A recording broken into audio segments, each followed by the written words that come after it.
Saudara-saudara, sekarang ini banyak orang bisa memberi contoh, tapi sedikit orang bisa menjadi contoh. Ngasih contoh mah gampang, jadi contoh susah. Karena beliau manusia. Laqad ja'akum rasulun min anfusikum.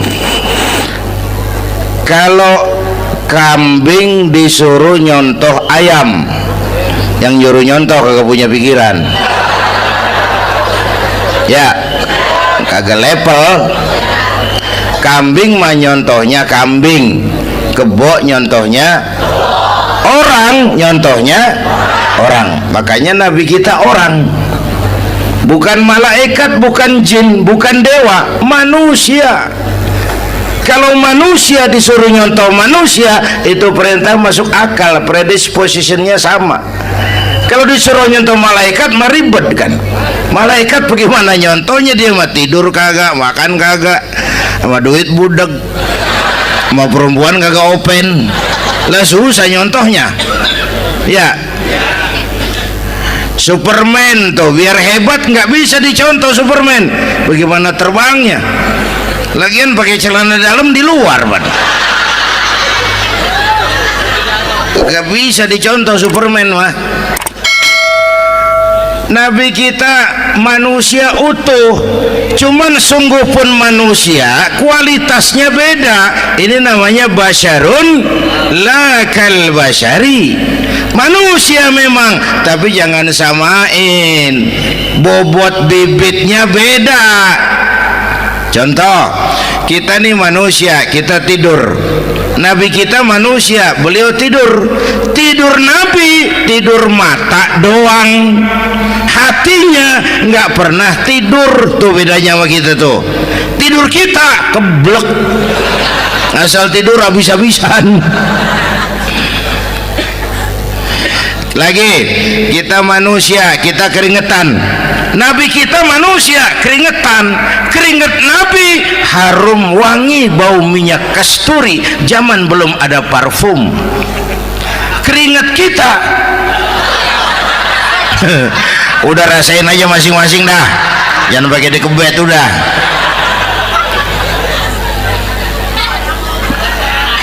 Contoh lagi, kita nih manusia nih, kita beludah nggak?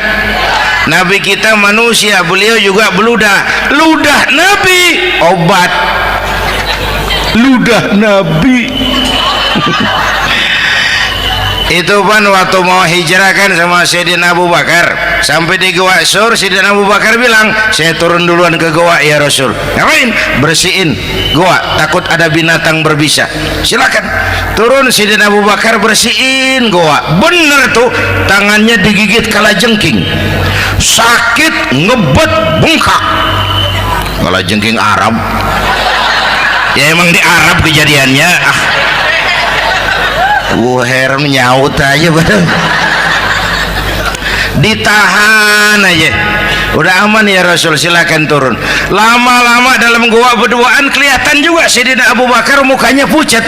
Nabi tanya, mabalu kayak Abu Bakar? Abu Bakar kenapa? Nggak apa-apa. Berat meninggalkan Mekah? Enggak. Malas hijrah ke Madinah? Enggak. Takut diubur-ubur Quraisy? Orang kata enggak, itu mah enggak. Lah kenapa muka kamu pucat? Tangan digigit kalajengking. Ngapa nggak ngomong dari tadi? Saya nggak mau nyusahin Tuhan ya Rasul, biar saya tahan, asal jangan nyusahin Tuhan. Jangan begitu kau. Sini tanganmu, diambil sama baginda Nabi. Bismillahirrahmanirrahim. Cuh, diludahin, ringkes, sembuh saat itu juga. Ludah Nabi. Pengen tahu kita yang ludahin, bengkak campur koreng.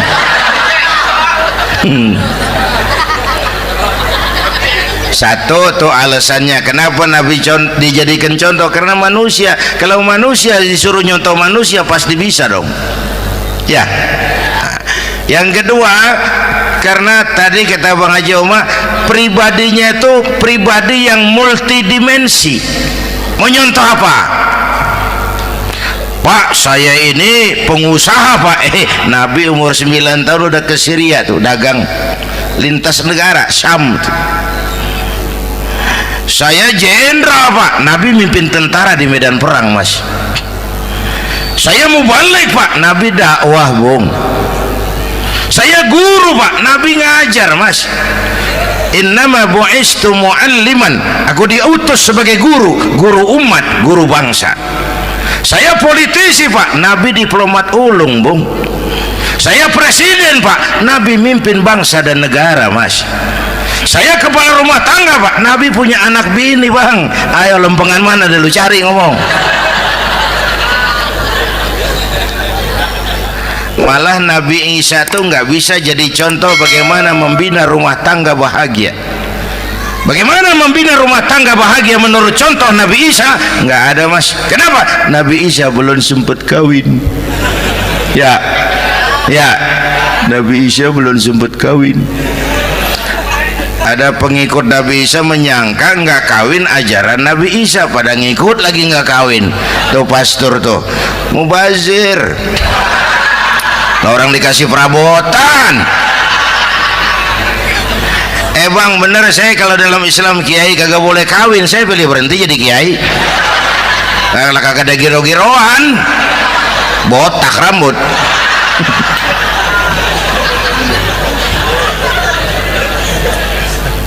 Makanya Bang Haji Oma cerita poligami saya girang banget tadi. Bukan yang ngomong ahlinya soalnya.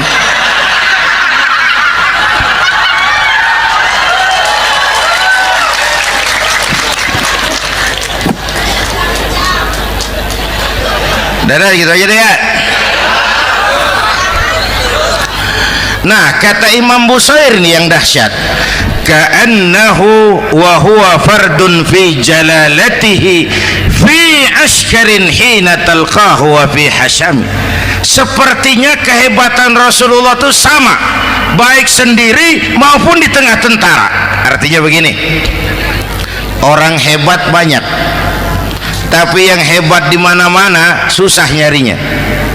Baginda Rasul ini lagi duduk hebat, lagi jalan hebat, ada di pasar hebat, lagi di masjid hebat, di medan perang hebat, di depan anak-anak hebat, di mata musuhnya hebat, di depan sahabatnya hebat, di mata istrinya hebat, di mana-mana hebat. Lah susah cari orang begini Bang.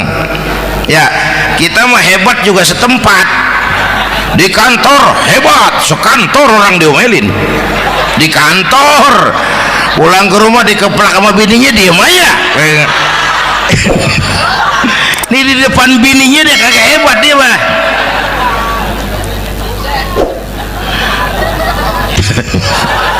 Oke, lalu kalau begitu soalnya apa yang mau kita contoh? Saya sampaikan 3 aja. Pertama, Nabi kita ini tokoh yang sejak kecil udah ditempa kesusahan.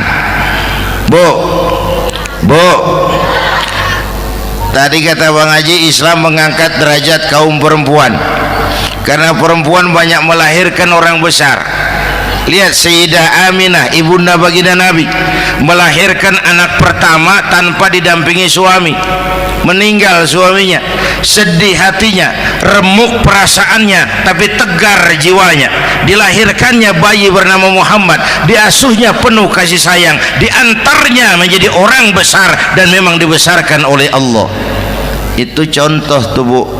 Bilangin anak-anak tong, bocah Nabi ngangon kambing tong, sekolah tong, jadi orang gede. Baba lu tibang tamat SD, lu sarjana lu. Baba lu cuman jadi RT, lu jadi camat lu. Biarin malu baba lu pala jadi kaki, kaki jadi pala, asal lu terus sekolah. Bu, anak sekolahin, gelang doang digedein lu. Nih kan kita Betawi nih pendidikan ngentengin banget kotaan. Udah dong, jangan tinggi-tinggi sekolah udah. Ngapa mak? Baba lu kagak sekolah hidup noh. Hidup dong, pun jamu monyet juga hidup. Bu, anak sekolahin.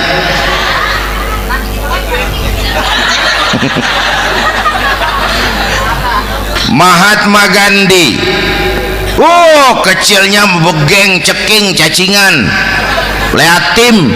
Emaknya tuh, Gandhi sekolah nak, Gandhi belajar nak, Gandhi jadi orang besar nak. Kalau perlu belajar ke Inggris, biar Inggris menjajah kita.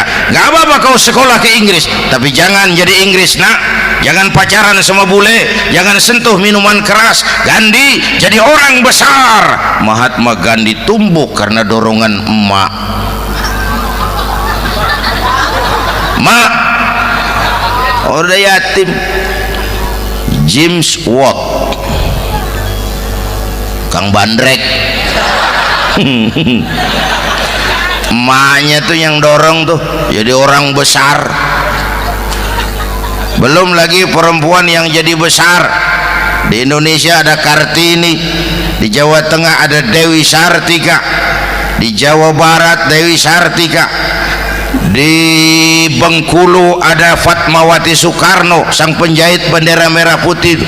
Di Aceh muncul Laksamana Malahayati, disusul kemudian oleh Cut Nyadin, baru kemudian muncul Cut Koko, Cut Meme, Cut, ya udah tak cut lain dah.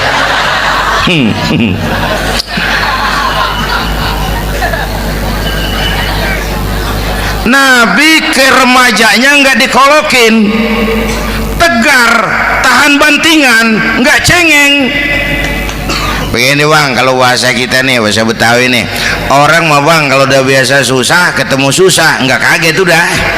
Ya kita Betawi kan mah susah udah nukangin.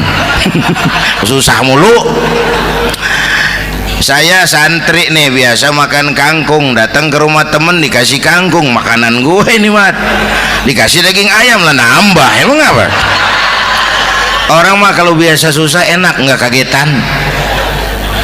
Saya santri biasa tidur di masjid, disuruh nginep di hotel lah pules nggak? Tapi yang biasa tidur di hotel suruh nginep di masjid encok. Makanya kemarin tuh waktu menteri-menteri baru dilantik tuh saya ngarepin tuh, mudah-mudahan nih menteri ini begitu dilantik bacaannya nawaitu sauma ghadin. Lu pada niat puasa dulu dah, entaran. Puasa kan bukan kagak boleh, nunda doang, nunda puasa mah. Tempe boleh maghrib, tahu boleh maghrib, air kelapa boleh maghrib. Lu menteri pada mau naik mobil mewah boleh ntar kalau ekonomi udah mendingan, rakyat udah pada legaan napasnya. Ya sebab apa? Itu duit buat mobil para menteri kan duit negara. Duit negara kan duit rakyat. Duit rakyat kan duit gue juga, itu ada di situ. Gue bayar pajak. Sayangnya kebanyakan pejabat kita asal dilantik aja bacaannya Allahumma lakasumtu, niat buka puasa. Orang buka puasa kan kemaruk apa jadi gares ya. Bu, jadi benar Islam mengangkat harkat, derajat, martabat kaum perempuan. Kata Bang Haji Umar tadi, dengar nggak tuh? Waktu Nabi ditanya, ya Rasul, siapa yang paling harus saya taati di dunia? Ibumu. Setelah itu ibumu. Setelah itu ibumu. Setelah itu bapakmu. Ibu 3 kali disebut, bapak. Coba pikirin, ibu 3, bapak 1 bapak. Ini bagaimana ngitungnya? Ini jadi kerok begini nih ngitung nih.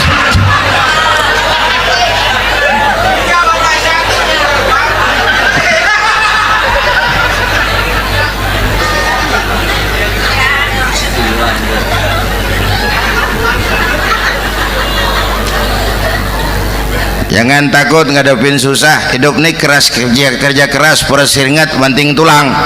Ya Bu. Satu. Yang kedua, contoh dari Nabi, orang yang paling bersih hatinya Rasulullah, orang yang paling baik akhlaknya Rasulullah, orang yang bahkan sudah dapat jaminan ampun dari segala dosa Rasulullah. Tapi orang yang kalau sholat malam sampai bengkak kakinya karena rajin sujud Rasulullah. Aspek ibadah. Apaan? Hei, diam-diam giliran gue ini ngomong.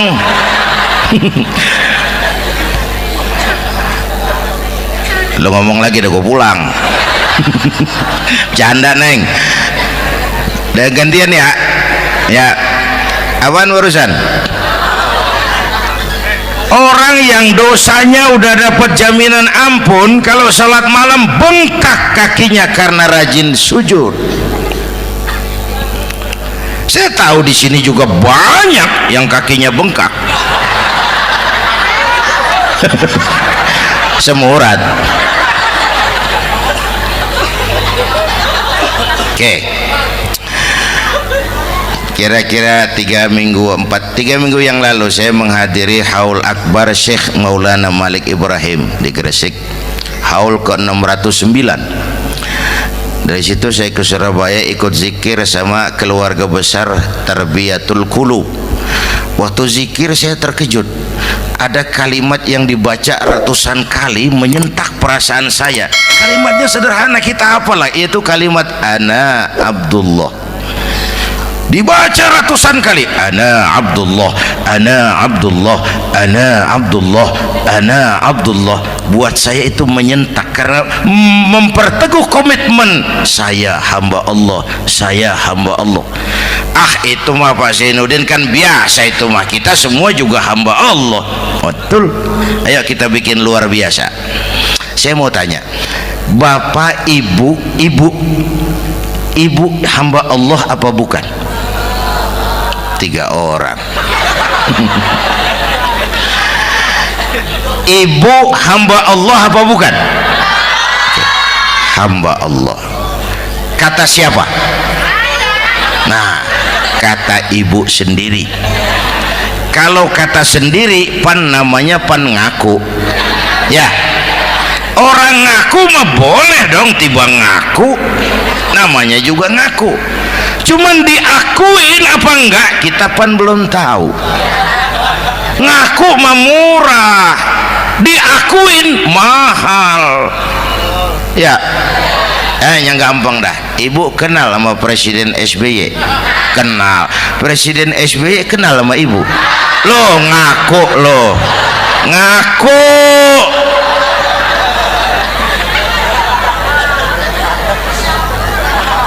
Saya hamba Allah, kata saya. Berapa banyak orang mulutnya hamba Allah, perbuatannya menyatakan dia hamba dunia, hamba harta, hamba jabatan, hamba setan, budak nafsu.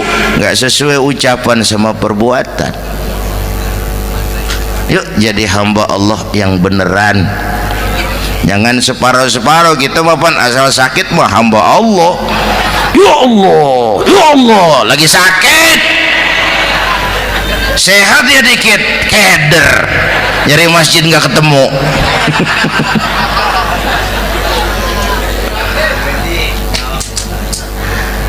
Apalagi kata Bang Haji tadi nih, kita nih kan zaman entertain nih, orang pada pintar bikin bungkusan sekarang Bang.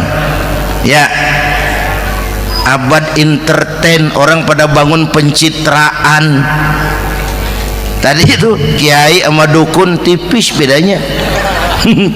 Dukun pada pasang iklan sekarang, ketik reg. Waduh, sampean lahir hari Selasa, nggak cocok di air, ono di hutan sono.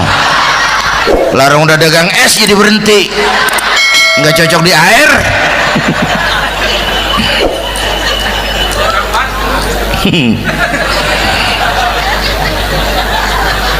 Bu, Di zaman ini siapa pakai apa, siapa mau jadi apa, kagak urus nih. Bapak Ibu hadirin yang saya hormati, dan masyarakat kita ini kayak daun kering. Tahu daun kering? Gampang dikumpulin, susah diikat, berisik, gampang dibakar. Tuh daun kering. Penyakitnya kutil, kurang teliti, cepat heran, gampang kagum. Cepat heran, gampang kagum. Dulu ada tuh satu hari tabrakan di jalan kenceng, buah, korban jatuh belepotan darah, dikerubungin orang banyak. Datang wartawan mengambil gambar dari dekat, susah, orang banyak bener ngerubung. Cari akal nih wartawan, tolong saya dikasih jalan ke dekat korban. Orang nengok semua, saudara siapa?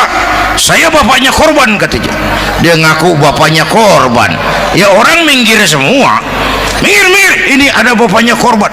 Orang minggir semua, dia maju ke depan korban. Sampai di depan korban pucat mukanya tuh wartawan. Kenapa? Yang ketabrak anak monyet, Pak. Dia udah kedongan ngaku bapaknya korban.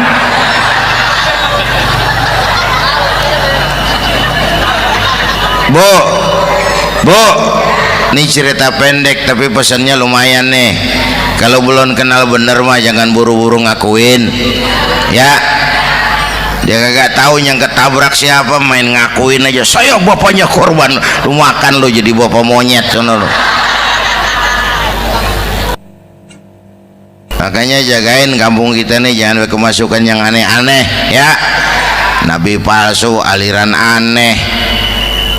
Ya ini bid'ah, itu bid'ah kuno yang kayak begitu. Capek kita ngurusin begitu, udah kelewatan, ya. Yang tahlil terusin, yang kagak suka nggak apa-apa, cuman jangan ngomelin yang tahlil. Orang tahlil juga pakai dalil. Yang mabok masih banyak, yang tahlil diomelin. Kita nih kayak kurang kerjaan, akhirnya rame turu-turu kita. Padahal yang harus kita kembangkan kan rukun antar umat seagama, rukun antar umat beragama, rukun antar umat beragama dengan pemerintah, kata Bang Haji Omar tadi. Rukun antar umat seagama, turu-turu kita muslim nih kudu rukun. Beda pendapat boleh, marahan jangan, ya. Tangan kanan sama tangan kiri juga beda, cuman rukun. Asal kiri gatal nih, kanan kagak diundang, dia datang aja nggak rugin. Nggak ada kiri gatal kanan ngomel, lu garuk aja sendiri, nggak dia mah akur, ya Bu.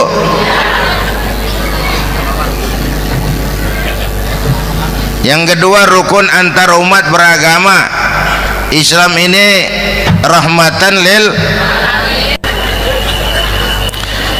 Yang ketiga rukun antar umat beragama dengan pemerintah. Ini mah kita kan bermasyarakat sama juga sembahyang berjamaah, ada imam ada makmum, ya. Nih rakyat kalau jadi pemilih yang pintar ke depan, nah, mau milih wali kota kayak gubernur kayak presiden kayak.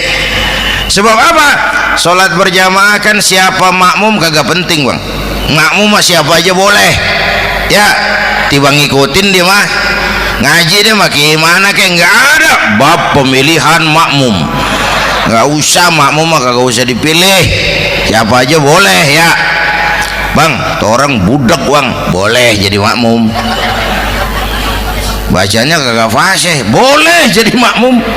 Ketinggalan satu rakaat, boleh jadi makmum. Tapi nggak tiap orang boleh jadi imam. Siapa yang dipilih jadi imam? Pertama a'lamuhum, kata Nabi. Orang yang paling alim di kampungmu siapa? Angkat jadi imam. Yang paling alim, bukan yang paling tua. Tua juga kalau kejemur kisut. Dulu tuh Nabi Adam waktu diangkat jadi khalifah kan bekalnya apa? Wa 'allama Adam al-asma'a kullaha. Al-asma' ay al-ulumul katsirah. Dulu zaman Fir'aun perang sihir sama Musa, sekarang perang visi dan misi. Punya ilmu, Bu, ngerti urusan dari tetek sampai bengeknya. Kalau ngikutin imam yang alim pan enak, bisa dipertanggungjawabkan. Hati-hati milih pemimpin, maksudnya bu, jangan terjebak oleh penampilan. Emas pasti kuning, benar? Apa semua yang kuning pasti emas? Udah paham dulu. Ustadz, kenapa? Di kampung saya ada 2 orang alimnya sama. Yang mana yang jadi imam? Afsahuhum, yang lebih fasih lidahnya. Yang satu alim pelok, yang satu alim kagak pelok. Nah, yang kagak pelok suruh jadi imam. Kenapa? Nggak sah orang fasih bermakmum kepada imam pelok. Ustadz, imam pelok, makmum pelok semua. Sah. Namanya kampung pelok, biarin, susah diurusin udah itu. Apa sih artinya fasih? Yang enak deh, nyambung. Pegel kalau punya pemimpin kagak nyambung sama rakyat. Ya, rakyat mau yang ngidul deh ngalor, rakyat mau yang ngulon deh ngetan. Lah kan capek rakyat, kagak nyambung. Makanya kalau jadi imam pesan Nabi, idza amma ahadukumun nas falyukhaffif. Kalau kamu jadi imam, ringankan sholat kamu. Itu makmum nggak sama kekuatannya. Jangan panjang-panjang kalau jadi imam, kudu tahu keadaan makmum. Tuh makmum ada yang udah tua rentak, diri aja udah gemeter. Ada yang punya darah tinggi, kalau sujud kelamaan palanya ngebet. Ada yang udah janji tuh makmum habis sembahyang mau terima duit. Kalau imam kelamaan, kalau saudara makmum, ya nyambung. Jangan udah diangkat jadi imam saenake dewe. Sholat isya berjamaah, rakaat pertama selesai Fatihah Yasin. Makmum ikut mengikut, cuman bari ngancem, besok gua tawiatin balik lagi udah. Kagak nyambung. Kalau nggak nyambung tuh capek, bu. Jangan tersenyum kepada orang buta, jangan berbisik kepada orang tuli, kagak nyambung. Orang buta diajak senyum, bagus sih maksudnya, cuman kan rada mubazir. Orang kagak paham. Cari pemimpin yang nyambung. Kalau memang masyarakatnya suka tahlil, cari pemimpin yang suka tahlil. Rakyatnya suka maulid, cari pemimpin yang suka maulid, supaya nyambung, kagak pegel kita.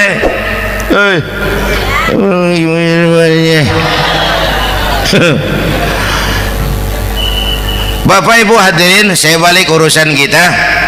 Nyontoh Nabi ibadahnya luar biasa. Bu, kita ini perlu Allah. Kita ini perlu Allah. Semua kita perantau di bumi Allah ini. Perantau pasti pulang.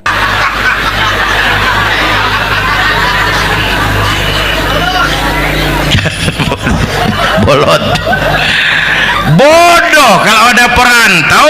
Dia sadar dia perantau tapi nggak pernah mikirin pulang. Lebih bodoh lagi mikirin pulang tapi nggak nyiapin bekal. Yang tadi Bang Haji Omah udah bilang tuh, muda mati. Ya, kadang-kadang engkongnya segar banget, cucunya mati. Ya,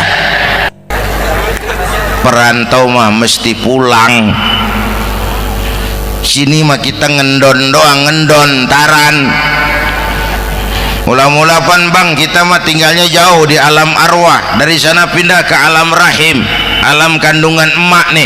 Pernah tinggal di situ 9 bulan tuh.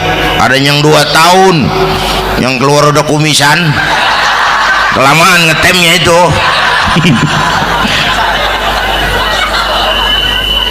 Dari sisi ini oh pantas ibumu, bapakmu, karena alam rahim, fisik dan psikis emak lebih capek dari kita bapak. Kita mah orang laki mah, kita mah pan investor gitu mah, nanam modal doang. Yang ngolah pabrik kan emak tuh, ya mak. Pabrik. Anak-anakku remaja, pemuda yang hadir, masya Allah, emakmu, emakku, emak kita semua nih, dari mulai ngidamin kita udah kita seksa nih mana. Dari mulai ngidamin kita udah kita seksa emak nih, muntah nggak urus.